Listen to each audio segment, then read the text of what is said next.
السلام علیکم دوستان عزیز گرامی. در این ویدیو برای شما چگونه میتوانید که در یوتیوب کانال خود ویدیوها را جایگیر کنید و همین جایگیر کنید که مردم آنها را تماشا کنند بیابند و گویم که بسیارتر زکات ها و کنسولتانت ها جمع نمایید.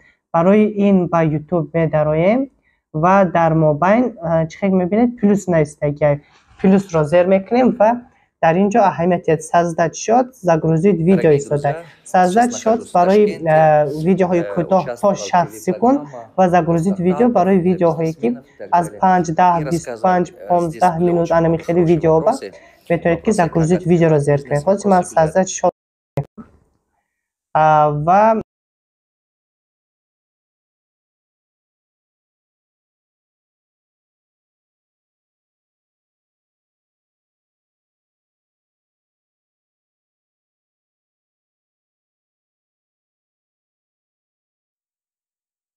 گرفتن روزه به ارگانیسم آدم چی فایده می‌برد؟ با دقت گوش کنید. رفتیم عادتا روزهای اول روزگیری به ارگانیسم ما کمی مشکل است، چون ارگانیسم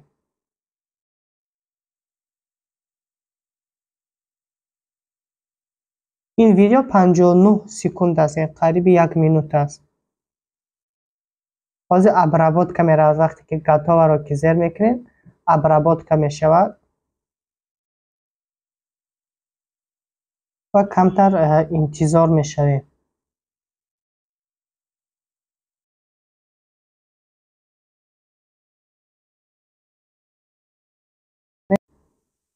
گرفتن روزه به ارگانیسم آدم چی فایده می‌برد؟ میتونید که تماشا کرده برای روزهای اول روزگیری به ارگانیسم ما کمی مشکل است، چون ارگانیسم آدم برای جای نو عادت می‌کند و از این سبب کمی فشار خون و قند خون پس می‌شود. اما ارگانیسم سالم این یگان تاثیر نمی‌رساند. اون نفرانی که بیماری قند یا فشار بلندی دارند برعکس فشارشان کمی پس می‌شود و قند خون برقرار می‌گردد. پس از یک چند روز روزگیری ارگانیسم ما عادت می‌کند. اساساً این دیده می‌شود در سیستم هاضمه. سیستم هاضمه برای هضم کردن خوراک قوای خود را برای برقرار کردن حجره‌هایش صرف می‌کند. روزه گرفتن فایده دارد برای آن نفرانی که بیماری پانکریاتیت دارند، یعنی بیماری حالت زیر معده. یکی از راه‌های تبابت کردن غدود زیر معده با کجا مراجعه کردن رو بدانید. فرمنت زیاد جدا نمی‌شود و غدود خوب برقرار می‌شود. آخر همه پتپیچ خود را با فرارسی ماه شریف رمضان تبریک می‌گویم. بعداً خودمون کردن رو فراموش نکنید.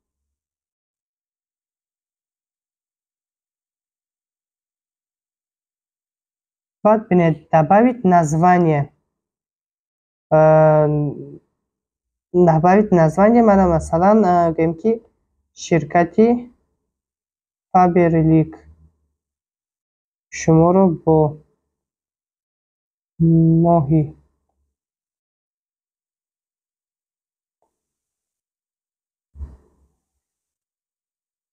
شریفی رمضان تبریک میکند مثلا. بعدا اینجا باید доступ по ссылке на Instagram اگر که زیر کنیم بالاش ببینید открытый доступ по ссылке معناش همینه که открытый доступ همه تماشا کرده میتونه. доступ по ссылке شما فقط با اون شخصانی که اگر که با یگان شخص روی کنید همونا میتونن که تماشا کنند و دیگران این ویدیو نمیبراید. حاضر ما با доступ по ссылке لازمه.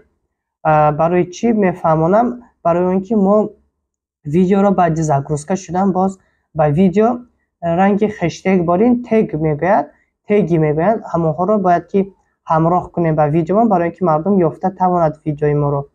برای ما доступ по ссылке میکنیم временно доступ по ссылке место положения مثلا место положения میتونیم مانیم در کجایی که باشه میتونیم مانید место положения. انا بعدا زاگروزید ویدیو الو زاگروزکا میشود. بعد زاگروزکا شدن ویدیو بعد چیکار کردن در کار نشان میدم. دوستان عزیز ویدیو ما لکه زاگروزکا شده است. برای ویدیو را اکنون یافتم ما با کانال خود زیر میکنیم مای کانال. بعدا управление ویدیو را زیر میکنیم. در اینجا منکه ویدیویی که زاگروزکا شده بر اومد закрытый доступ کاتیچ خیلی که میبینید. آن اکنون چیکار میکنیم؟ سه نقطه را زیر میکنیم изменить را زیر میکنیم و در اینجا من добавить تگ میبراید. در همینجا ما تگ همراه میکنیم برای اینکه آدما ویدیو ما یافته توانند مثلا گویم که فابرلیک که می نویسیم. البته یگو کس اگر که در یوتیوب فابرلیک نویسد ویدیو شما می براید. مثلا محصولات های فابرلیک